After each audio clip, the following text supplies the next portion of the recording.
السلام عليكم ورحمة الله وبركاته. أريد أن أتلو لكم اليوم قصة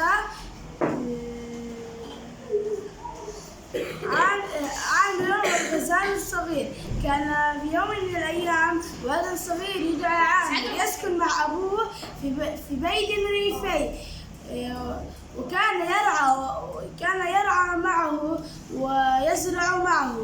في يوم من الأيام ضاعت دجاجة من دجاجاتهم، وحزن عامر كثيرا، فذهب ليبحث عنها. وهو يبحث تعب وقرر أن يستلقي عند الشجرة، فسمع صوتا غريبا، فذهب لبصر هذا الصوت، فرأى غزالا عالقا فساعده، ولكن أتت الغزالة الأم وكان على وجهها الغضب، فخاف عامر كثيرا، فتسلق عامر الشجرة.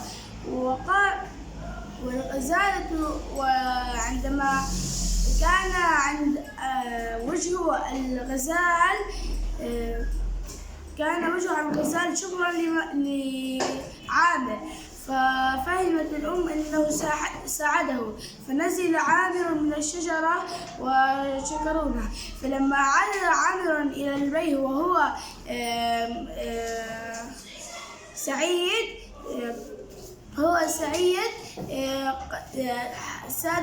زادت سعادته عندما أخبرته أمه أن الدجاجة قد عادت إلى الخم.